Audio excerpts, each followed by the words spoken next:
जीत हो सकती है। तो देखिए जिस तरीके से इससे पहले भी चिराग पासवान का बयान सामने आया था और चिराग पासवान ने ये कहा कि वो केंद्र से लेकर बिहार की राजनीति में ज्यादा दिलचस्पी रखते हैं। पोस्टर भी उनको लेकर के लगाए गए सीएम फेस को लेकर के, हालांकि साफ भी किया खुद चिराग पासवान ने कि ऐसी कोई मंशा सीएम चेहरे को लेकर के उनकी नहीं है, लेकिन कार्यकर्ताओं ने ये जरूर बताने की कोशिश की थी पोस्टरों के जरिए, जो पटना में पोस्टर दिखाई दिए थे। लेकिन इन सब के बीच ये मुलाकात काफी अहम मानी जा रही है, क्योंकि 2020 से 2025 का चुनाव बिल्कुल अलग है, क्योंकि चिराग पासवान 2020 चुनाव के वक्त मुख्यमंत्री के साथ नहीं थे और कहीं ना कहीं ये चर्चा भी हुई कि चिराग पासवान की वजह से जेडीयू को नुकसान भी पहुंचा। लेकिन अब समय बदल चुका है, चिराग पासवान आज मुख्यमंत्री के साथ है और ऐसे में आज की मुलाकात बेहद अहम मानी जा रही है। आज जो मुख्यमंत्री आवास पर मुलाकात होगी, इसमें सीट शेयरिंग को लेकर भी चर्चा होगी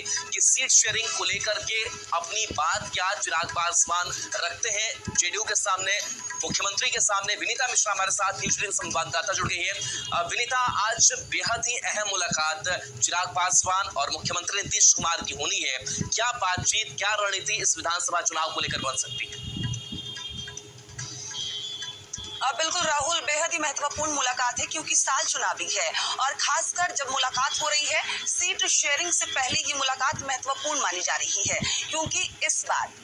एनडीए में चिराग पासवान है और अगर लोकसभा चुनाव की हम बात करें तो लोकसभा चुनाव में चिराग पासवान की पार्टी एलजेपीआर को 5 सीट मिली, 5 की 5 चिराग पासवान ने जीत दर्ज की, यानी उनका स्ट्राइक रेट लोकसभा चुनाव में 100% रहा है। इसीलिए विधानसभा चुनाव में भी अगर सूत्रों की माने तो उनकी तरफ से जो जानकारी मिल रही है, लगभग 30 से 35 सीट चिराग पासवान की पार्टी एलजेपीआर की तरफ से डिमांड हो सकती है और ऐसे में सीटों के बंटवारे से पहले यानी सीट शेयरिंग से पहले ये जो मुलाकात है मुख्यमंत्री नीतीश कुमार और केंद्रीय मंत्री चिराग पासवान की महत्वपूर्ण मानी जा रही है, क्योंकि पिछले दिनों की अगर हम बात करें तो नेतृत्व पर भी सवाल उठ रहे थे कि आखिर एनडीए की तरफ से मुख्यमंत्री का चेहरा कौन होगा। बीजेपी की तरफ से तो साफ कर दिया गया था कि नीतीश कुमार के नेतृत्व में ही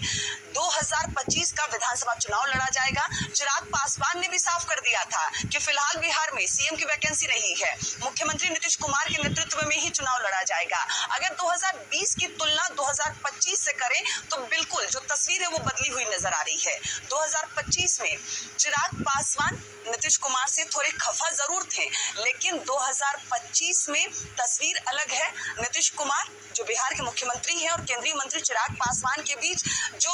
खफा का जो सिलसिला था वो खत्म हो गया है, नजदीकियां बढ़ गई है और आज जो मुलाकात हो रहा है वो बेहद महत्वपूर्ण भी मानी जा रही है, क्योंकि साल चुनावी है, सीट शेयरिंग से पहले ये मुलाकात है और कई महत्वपूर्ण बिंदुओं पर बातचीत हो सकती है।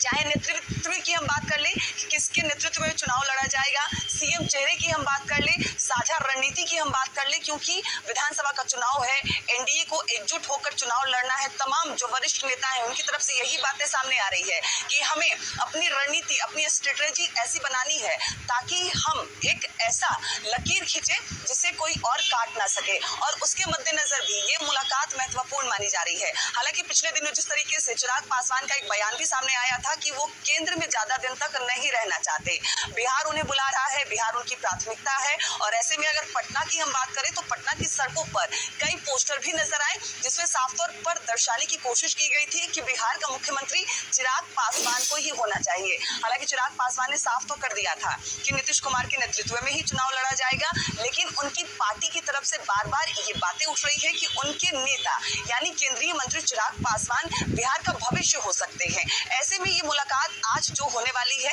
महत्वपूर्ण होगी। कुछ ही देर में केंद्रीय मंत्री चिराग पासवान सीएम आवास आएंगे और यहाँ पर मुख्यमंत्री नीतीश कुमार से लगभग उनकी